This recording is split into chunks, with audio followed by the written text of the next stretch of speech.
Shalom mon frère, shalom ma soeur, dans le beau et précieux nom de notre Seigneur Jésus-Christ. Amen. Toujours pour moi la joie de partager la parole de Dieu qui est la nourriture de notre esprit qui va nous permettre de grandir en Christ et d'avancer avec le Seigneur pour pouvoir le rencontrer lorsqu'il va venir au nom de Jésus-Christ. Amen.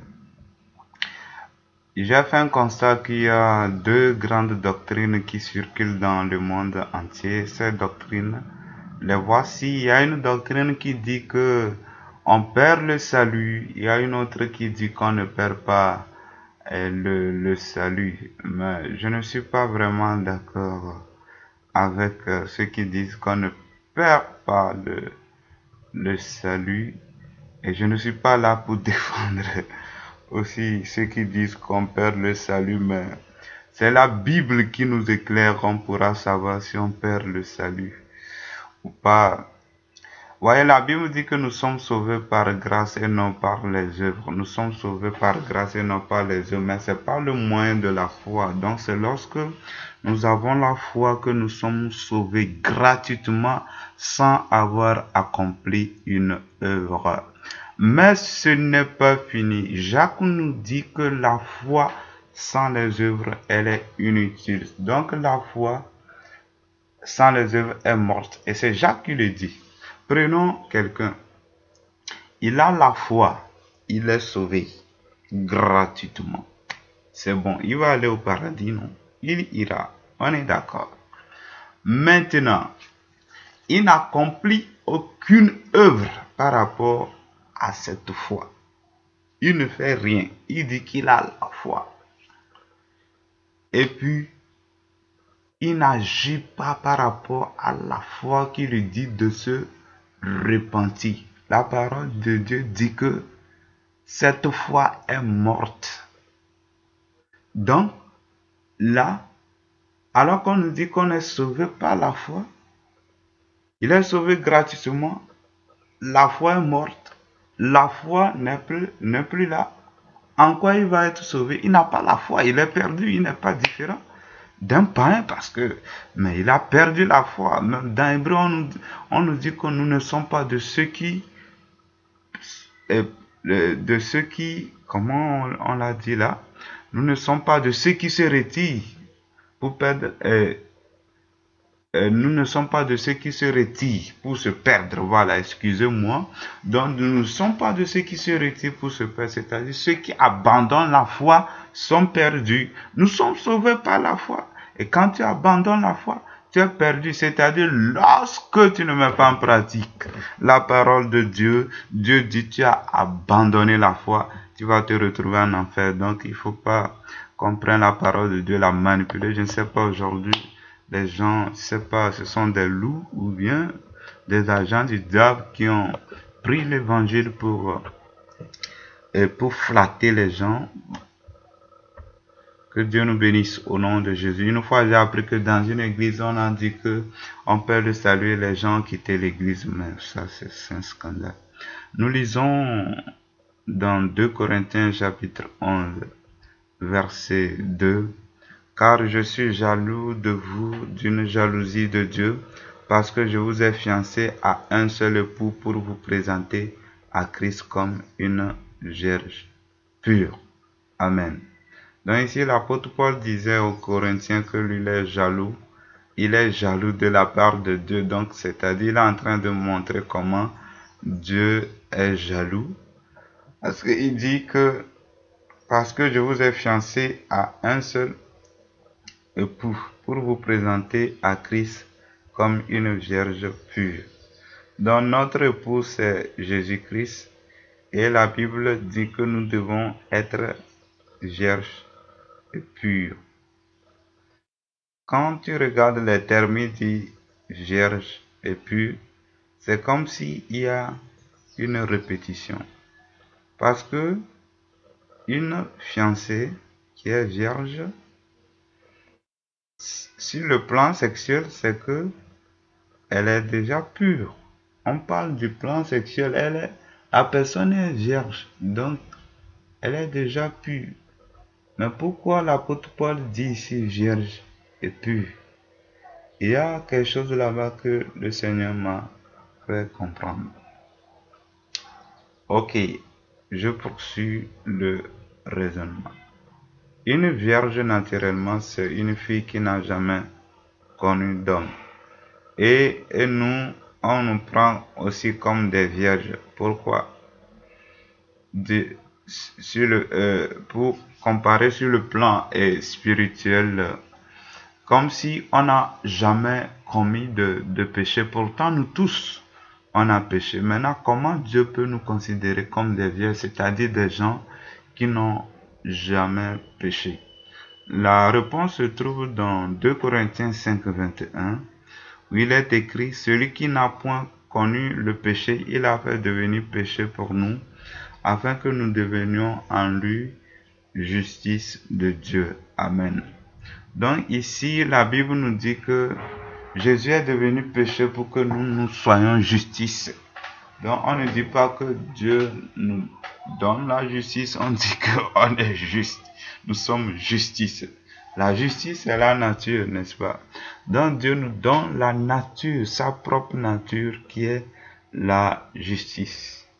Bien-aimés frères et sœurs en Christ, nous tous, nous savons que Dieu, dans sa justice, la justice de Dieu, il n'y a pas de péché, ou la justice de Jésus, il n'y a pas de péché. Mais donc si Dieu nous donne la justice de Christ, alors il nous considère que nous sommes sans péché, comme des vierges. Une vierge n'a jamais connu d'homme, donc on nous parle de la justice imputée. Amen. Donc, c'est la justice imputée qui fait de nous des vierges, comme si on n'a jamais commis de péché, c'est-à-dire Dieu nous donne sa propre justice. Maintenant, pur veut dire quoi? Comme je l'ai dit, naturellement, une vierge est déjà pure sur le plan sexuel. Mais ici, on nous dit que nous devons être à la fois vierges, c'est-à-dire on a la justice imputée, et nous devons être purs. Pur ici est en train de parler de quoi? Des actes de justice que nous devons poser. Pour bien comprendre ça, nous pouvons lire Osée chapitre 2, versets 19 à 20. Je serai ton fiancé pour toujours. Je serai ton fiancé par la justice, la droiture, la grâce et la miséricorde. Je serai ton fiancé par la fidélité. Tu reconnaîtras l'Éternel. Amen. Donc je reviens, Dieu dit que je serai ton fiancé pour toujours. Il continue. Je serai ton fiancé par la justice. Vous voyez? Il dit pour toujours. Maintenant, dans la suite, il pose la condition. Pour qu'on continue pas être fiancé, je veux voir la justice. Mais avant de continuer, avant il dit, quelque part il dit, dans les mêmes passages, il dit la grâce et la miséricorde. Donc Dieu nous fait grâce en nous donnant la justice, sa propre nature qui est la justice. Et dans la suite, il dit pour qu'on continue la marche, il faut être justice. Il faut être juste. Il faut persévérer dans la justice. N'est-ce pas vrai? Jésus a dit, celui qui persévérera jusqu'au bout sera sauvé. Donc celui qui ne persévère pas jusqu'au bout est perdu. On lui arrache ce qu'il a. Donc je peux aussi dire qu'on perd le salut. Je n'invente rien. Quand on dit ceux qui se retirent se perdent, tu t'es retiré, tu te perds, alors que tu étais sauvé. Mais avant, on dit tu te retires, tu te perds. Tu perds ce que tu as. Quand Jésus dit que lui va, si tu persévères jusqu'au bout d'Apocalypse, on ne va pas effacer ton nom. Ça veut dire que si quelqu'un ne persévère pas, on efface son nom. Donc, quelque part, on est en train de dire qu'on peut perdre notre salut. Quand l'apôtre Paul dit dans 1 Corinthiens 9, 27, que je traite durement mon corps de peur d'être rejeté après avoir prêché aux autres. Est-ce qu'il était sauvé ou pas? Il est sauvé. Maintenant, il dit, s'il ne traite pas durement son corps, lui va être rejeté. Donc, ce qu'il avait, on va lui prendre ça, le salut. Donc, normalement, il n'y a aucun problème pour dire qu'on perd le salut. Si on ne perd pas le salut, comme l'apôtre Paul dit, mangeons, buvons, faisons du désordre, on a cru en Jésus, et Jésus viendra nous perdre. Alors ça, c'est une moquerie. Alors pourquoi on nous demande de se repentir, d'abandonner? Quelle est la différence même entre un chrétien et un homme? On dit qu'on est en Christ, on est devenu une nouvelle créature. Les choses anciennes sont passées, toutes choses sont devenues nouvelles. Mais les gens, ils ont inventé des fausses doctrines. Je ne sais pas d'où ils viennent. Il y en a qui disent que lorsque nous commettons le péché, je les ai écoutés sur les médias, que lorsque nous commettons le péché, et la punition que Dieu nous donne sur cette terre, Dieu va nous tirer des oreilles, Dieu va nous empêcher d'avoir les bénédictions sur cette terre, mais ce n'est pas que nous n'irons pas au ciel. Où est-ce que c'est écrit comme ça? Où est-ce que ça se trouve dans la Bible? Pourquoi nous aimons prendre quelques passages isolés pour fonder notre doctrine sur ces passages-là, pour flatter les gens, pour ravir les âmes que Jésus a sauvées par son précieux sang, pour les ravir, pour les mettre sur le chemin de la perdition. Or, la vie chrétienne est une marche. Nous devons marcher avec Christ. Amen. Donc, Dieu dit, je serai ton fiancé pour toujours. Je t'ai fait miséricorde. Je te donne ma justice. Mais attention, il faut la fidélité. Il faut la droiture. Amen. Nous continuons. Nous pouvons lire aussi Apocalypse chapitre 19, versets 7 et 8. Réjouissons-nous et soyons dans l'allégresse et donnons-lui gloire. Car les noces de l'agneau sont venues, et son épouse s'est préparée. Et il lui a été donné de se revêtir d'un fin lin éclatant pur, car le fin lin, ce sont les œuvres justes des saints. Ah bon? Donc ici, qu'est-ce qu'on nous dit? On nous dit que le jour du mariage avec notre époux Jésus, le jour des noces est arrivé, et l'épouse s'est préparée. Est-ce que c'est Jésus qui fait ça ou bien c'est à nous de le faire? Ce n'est pas à l'épouse de se préparer. Ce n'est pas à l'époux de poser des actes. Comme Jésus a donné la parabole des vierges, 5 vierges sages et folles.